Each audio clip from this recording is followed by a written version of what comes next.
next. Stardom Wrestler of the Year. So the B Priestley Legacy Award. Oh, this man. That's why you smiled before you said it. You're how did I get this shit in? So, yeah. So we've got our nominees: Utami Hayashishita, Mayu Iwatani, Julia, Saya Kamatani, Starlight Kid, Micah, Tam Nakano, and Shuri. So when I was counting this thing, I was like, man, which way is this gonna go? Who's gonna finish first between Utami and Shuri? Yes, this is a top two thing. So we'll get to third place with 24 points, Mayu Iwatani. Wow, that's nonsense. Go ahead. In second place, 48 first place points, 95 overall, Shuri. And number one, Big U with 103 points. Utami. So how close was it between Shuri and how close was it between those two?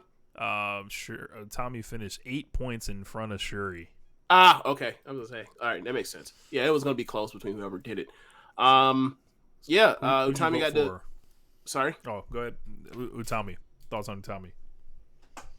Yeah. I mean, anyone could have won between her and Shuri. I think Shuri. Utami got the edge by being in the main events, all those main events of pay per views. Like she main evented every pay per view except for the biggest one, Budokan Hall. But she was great all throughout the year, constantly racking up 4 1/4, 4 1/2 here. Challenging for 4 3/4 there, and then she had the 2 matches with Shuri that were match of the year contenders, legitimate match of the year contenders. So yeah, like she was great.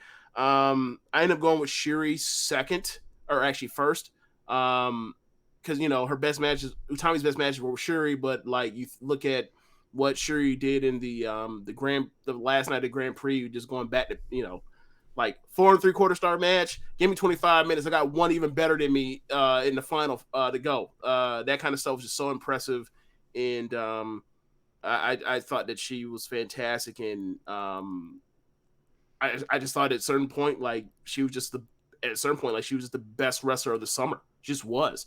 So I ended up going with her first. And my third was Tam, because Tam was the third best wrestler in the company. I don't know what the Mayu thing is. Like Mayu had she got cycled down.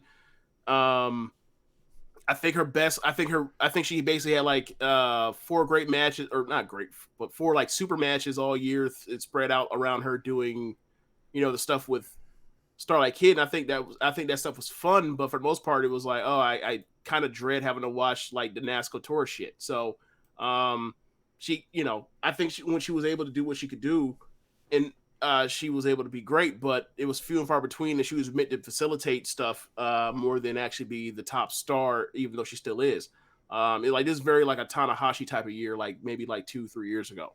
I went Utami, Shuri, and Tam. I gave Utami the edge because of the main events, but sure, it could have easily been Shuri's award. I don't think I was necessarily more impressed with Utami, but the fact that she was the champion, doing it in the main events, and the match quality not being that different, and also her being part of that legacy, the legendary rivalry they had, I went ahead and went with Utami. Next year, probably Shuri's award, so we'll see how it all plays out. But besides that, I guess I can give you some granular voting. So who finished last?